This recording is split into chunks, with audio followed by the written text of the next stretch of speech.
कांग्रेस संगठन के गठन के लिए लोकसभा व नूह पर्यवेक्षक ने ली बैठक। कांग्रेस विधायक दल उपनेता आफताब सहित विधायक इलियास व मामन खान प्रमुख रूप से मौजूद। आगामी लोकसभा व विधानसभा चुनावों के मद्देनजर हरियाणा में भी कांग्रेस पार्टी धरातल पर संगठन खड़ा करने में जुटी हुई है। जिला कांग्रेस मुख्यालय नूह पर अखिल भारतीय कांग्रेस पार्टी द्वारा भेजे गुड़गांव लोकसभा पर्यवेक्षक अमित पुनिया व नूह जिला के पर्यवेक्षक रहीम सौरा ने कांग्रेस विधायक दल उपनेता आफताब अहमद की मौजूदगी में कांग्रेस कार्यकर्ताओं संग बैठक की।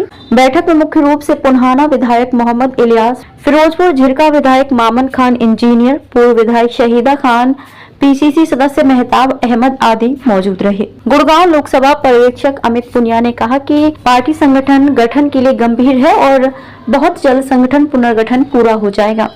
इस प्रक्रिया में ब्लॉक अध्यक्ष से लेकर बूथ लेवल, सेक्टर अध्यक्ष, मंडल अध्यक्ष व अन्य पदाधिकारियों का चयन किया जाएगा। जिला अध्यक्ष व पार्टी आलाकमान पहले की प्रक्रिया कर चुका है। नूह की तीनों विधानसभा क्षेत्र नूह, पुन्हाना, फिरोजपुर, झिरका के अंतर्गत कांग्रेस पार्टी के ब्लॉक, मंडल व सेक्टर कमेटियों का गठन का कार्य किया जा रहा है। इसके लिए हर विधानसभा में कई बैठक हो चुकी है और जल्द उपयुक्त चयन होकर संगठन गठन कर लिया जाएगा। कांग्रेस की निष्ठावान व समर्पित सिपाहियों को संगठन में तरजीह दी जाएगी। इसके लिए हम सभी मिलकर काम कर रहे हैं।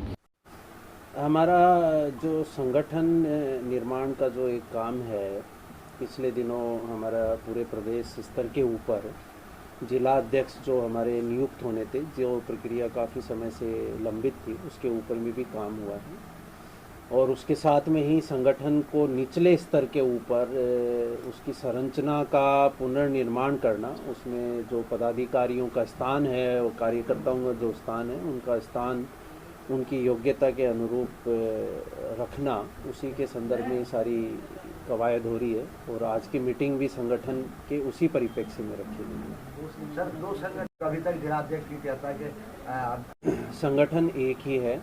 संगठन के अंदर जो दुरुस्तीकरण होना चाहिए और जो संगठन में एक जो गैप था हमारा जिले से लेकर के और जो बूथ के बीच में है, उस गैप के अंदर अलग अलग हमने स्तर बनाए हैं और ऐसा नहीं है कि वो नए बनाए। हमारा उदयपुर में जो हमारा चिंतन शिविर हुआ था, डिक्लेरेशन हुआ था, उसके तहत और अन्य राज्यों के अंदर में भी इस तरीके के काम पहले से हुए हैं और उसके अंदर फिर हम मंडलम और सेक्टर्स का गठन कर रहे हैं जो कड़ी के रूप में काम करेंगे जिले से आपके ब्लॉक के बीच के अंदर। तो जिला अध्यक्ष और ब्लॉक, ये मैं यूँ कहूँ कि सारी जो कवायद है, जो सारा काम है, वो अभी समानांतर रूप से चल रहा है क्योंकि कांग्रेस पार्टी का लोकतंत्र में बहुत बड़ा विश्वास है और कांग्रेस पार्टी का जो संगठन है वो भी लोकतांत्रिक प्रक्रिया के रूप में ही काम करता है। इसमें हम कोई बंद कमरे में बैठ करके परिवार विशेष के या व्यक्ति विशेष के व्यक्तियों को समाहित करके संगठन का निर्माण नहीं करते हैं। सबकी आवाज़ सुनी जाती है, सबकी बात सुनी जाती है और सबको स्थान दिया जाता है और उसके साथ में काम किया जाता है। तो लोकतांत्रिक प्रक्रिया को जब आपको सुचारू रूप से फॉलो करना पड़ता है तो उसमें कुछ समय भी लग सकता है। तो क्या यही कारण चुनाव करना ही कर पा रहे हैं?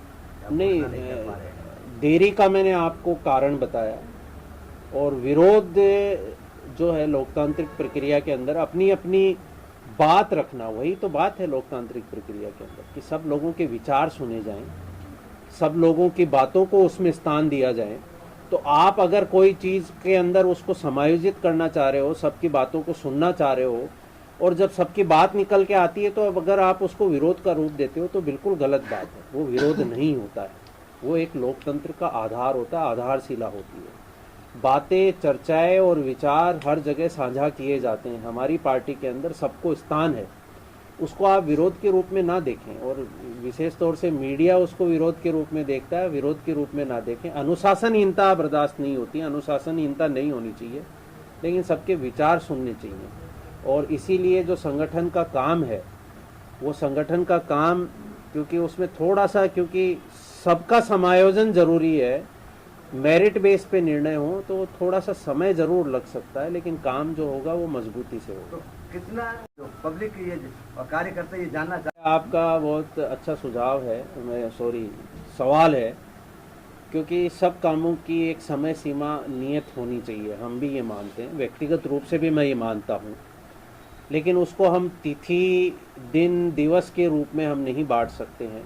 संगठन के जो जिलाध्यक्ष बनाने की जो प्रक्रिया थी वो अंतिम चरण में है, क्योंकि संगठन जो पार्टी है, नेतृत्व है, वो अन्य राज्यों में जो विधानसभा चुनाव चल रहे हैं उनमें कुछ व्यस्तताएं हैं, और उसके अंदर में भी कुछ जो मैंने कहा लोकतांत्रिक प्रक्रिया का हिस्सा ये है कि सबकी बात सुनी जाए। तो सीनियर लीडर से और भी जो चर्चा मशवरा करके जो हाईकमांड निर्णय करेगा, बहुत जल्दी आपको सूची मिलेगी। और पैरेलल में जो हमारे मंडलम सेक्टर और ब्लॉक के ऊपर जो काम चल रहा है उसके ऊपर में भी बहुत तेजी से काम चल रहा है। आज भी हमने जो उसी समय सीमा के तहत हमने यहाँ आज की मीटिंग में हमारी ये खासियत रही थी कि हमने वो समय सीमा निश्चित की है कि दिवाली से पहले हम मंडलम और सेक्टर के पदाधिकारियों की सूची हमारे आंतरिक रूप से एक बार हम तैयार कर लेंगे। यार अभी जिक्र किया, देखो मैं जिस पार्टी से संबंधित हूँ उसकी विचारधारा इस देश का आधार है, या ये कह सकता हूँ मैं कि इस जीवन का आधार है। हम इस सृष्टि में जो जीवन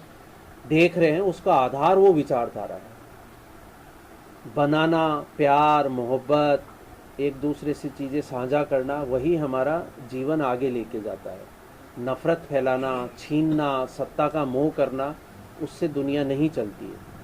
तो आज के दिन जो सच्चाई है वो आज के युवाओं को, बुजुर्गों को, देश की जनताओं को पता लग गई है। क्योंकि आप बड़ी बड़ी बातें बोलोगे, लंबा लंबा फेंकोगे, और जब आप उसको करोगे नहीं तब कभी ना कभी आपकी वो बात तो सामने आएगी ही ना। और इसमें दोहरे रूप है, बल्कि वो कर भी नहीं रहे हैं, वो जो वादे किए हैं वो भी पूरे नहीं कर रहे हैं, और दूसरा अपनी उस सत्ता को अब हासिल करने के लिए या उस सत्ता पे कायम रहने के लिए अब उनके काम की बातें तो चल नहीं सकती, तो वो क्या कर रहे हैं? नफरत फैला रहे हैं, जहर फैला रहे हैं, देश को धर्म मामला आया है का तो सबको पता चल गया कि ईडी किनका मोहरा है।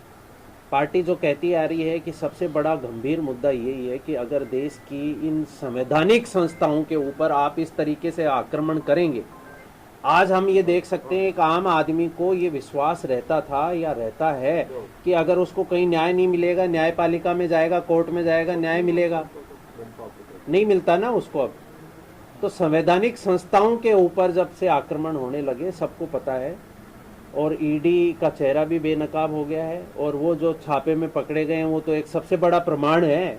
और राज्यों में तो ये कार्रवाई होती नहीं है। क्या आगे ऐसे मिलेंगे मौके? नहीं मिल और जिस तरीके से राजस्थान में ये कार्रवाई हुई, ईडी के अधिकारी पकड़े गए, तो क्या आगे भी उम्मीद की जा सकती है? नहीं, अगर सही तरीके से मोदी जी की संस्थाएं काम करें ना, तो सबसे पहले ये ईडी जो काम कर रही है उस पर ही कार्रवाई होनी चाहिए।